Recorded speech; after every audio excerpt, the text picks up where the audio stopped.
Assamese blogger পিকে tube চেনেলৰ নতুন এটা ভিডিঅ'লৈ আপোনালোক সকলোকে স্বাগতম জনাইছো। আশা কৰিছো নিশ্চয় আপোনালোক সকলো ভালে আছে। এতিয়া আপোনালোকৰ মাননীয় মুখ্যমন্ত্ৰী মহোদয়ে কোৱা অনুসৰি অসম আৰক্ষীত আকৌ নতুনকৈ সেইখিনি বিজ্ঞাপন প্ৰকাশ পালে আৰু প্ৰকাশ পোৱাৰ পাছত সেইখিনি আবেদনৰ শেষ তাৰিখো সেইখিনি নিশ্চয় সেইখিনি দিছে আৰু যিসকলে আপোনালোকে দিয়া নাই আবেদন সেইখিনি কৰি ল'ব অতি সোনকালে। বাকি আৰু যি প্ৰস্তুতি চলাই থাকিব। এতিয়া ইয়াৰ আজিৰ ভিডিঅ'ৰ প্ৰসংগ আপোনালোকে নিশ্চয় গম পাইছে যে এডিআৰকে ধৰি তো স্বাস্থ্য বিভাগ হওক আৰু যিসমূহ বিভাগ আছে ধৰক এগ্ৰিকালচাৰ বা সকলো এই বিভাগখিনি এপইণ্টমেণ্ট কেতিয়ালৈ দিব, কি হ'ব, কেতিয়ালৈ দিয়া কথা কৈছে মাননীয় মুখ্যমন্ত্ৰী মহোদয়। সবিশেষ যিহেতু মই ইয়াৰ আগত এটা আপোনালোকৰ বাবে ভিডিঅ' প্ৰস্তুত কৰিছিলোঁ, তেতিয়া বহুতে কৈ আছে যে দেৰি হ'ব, জানুৱাৰীত দিয়া হ'ব, এনেদৰে মাননীয় মুখ্যমন্ত্ৰী মহোদয় বা এইখিনি যিটো আৰু জানুৱাৰীতহে দিবগৈ, বহুত কাম বাকী আছে ইত্যাদি এনেদৰে।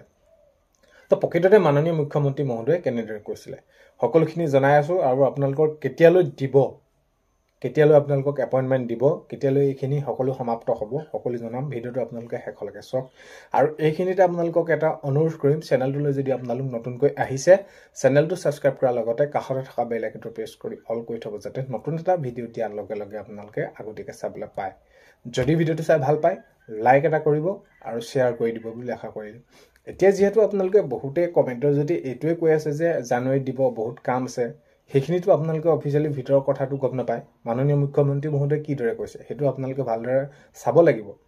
যেতিয়া নেকি অসম আৰক্ষীৰ তাৰিখ ঘোষণা কৰিলে, অসম আৰক্ষী এপইণ্টমেণ্ট দিয়াৰ তাৰিখ ঘোষণা কৰিলে, তো তেতিয়া আপোনালোকে নিশ্চয় গম পাইছে সেই ঘোষণা কৰাৰ দিনাখনে মাননীয় মুখ্যমন্ত্ৰী মহোদয়ে কৈছিলে যে অসম আৰক্ষী যেনেদৰে এই তাৰিখটো ঘোষণা কৰা হৈছে নিৰ্দিষ্ট তাৰিখ এটা, ঠিক তেনেদৰে এডিআৰই হওক বা যিসমূহ বাকী এপইণ্টমেণ্ট দিব লগা আছে স্বাস্থ্য বিভাগকে ধৰি সকলোখিনি ঘপককে এই মাহৰ ভিতৰতে সেইখিনি কি কৰা হ'ব, তাৰিখ ঘোষণা কৰা হ'ব আৰু তেনেদৰে আপোনালোকক গুৱাহাটীলৈ মতা হ'ব আৰু সেই অনুষ্ঠানৰ জৰিয়তে আপোনালোকক এপইণ্টমেণ্ট দিয়া হ'ব।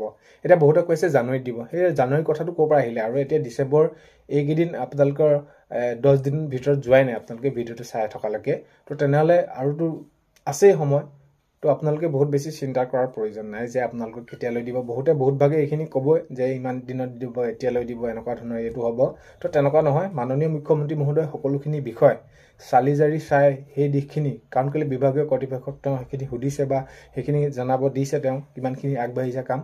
তো এটি ঘপককৈ তাৰিখ এটা ঘোষণা কৰি দিব সময় সুবিধা চাই। এইখিনি ক্ষেত্ৰত মাননীয় মুখ্যমন্ত্ৰী মহোদয়ে স্পষ্টকৈ ঘোষণা কৰিছে, ইয়াত আকৌ জানুৱাৰীলৈ অহা প্ৰসংগই নাথাকে আৰু যিমানে সোনকালে দিব সিমানেই আপোনালোকৰ বাবে ভাল। কাৰণ কেলৈ সেয়াই কিবা এটা তেনেদৰে সেইখিনি কষ্ট কৰাৰ পাছত শেষ পৰ্যায় সেই বিশেষ দিনটোত, তো সেই বিশেষ দিনটোলৈ সকলোৱে অতি আগ্ৰহে ৰৈ থাকে আৰু এই ক্ষেত্ৰত বহুত বেছি দিন আপোনালোকৰ নহয়, আপোনালোকৰ ডিচেম্বৰৰ ভিতৰতে আপোনালোকৰ এই যি এপইণ্টমেণ্ট ঘোষণা কৰিব মাননীয় মুখ্যমন্ত্ৰী মহোদয়ৰ তাৰিখ। তো এইখিনিয়ে কথা, এডিআৰই হওক আপোনালোকে স্বাস্থ্য বিভাগ হওক বাকী যিসমূহ বিভাগ আছে সেইখিনি ক্ষেত্ৰতো ক'লেই। এতিয়া সেই তেনেদৰে কোৱামতে কামবিলাক কৰি যিহেতু গৈ আছে, মাননীয় মুখ্যমন্ত্ৰী মহোদয়ে যেনেদৰে ক'লে যে অসম আৰক্ষীৰ কেতিয়ালৈ নিযুক্তি হ'ব, কেতিয়া এপইণ্টমেণ্ট পাব, কি সেই ঠিক তেনেদৰে 2-এদিন অগা পিছা হৈছে, ঠিক তেনেদৰে কামবিলাক কৰি গৈ আছে। চ' আপোনালোকে বহুত বেছি চিন্তা কৰাৰ প্ৰয়োজন নাই, ডিচেম্বৰতে আপোনালোকৰ এই এপইণ্টমেণ্ট দিব।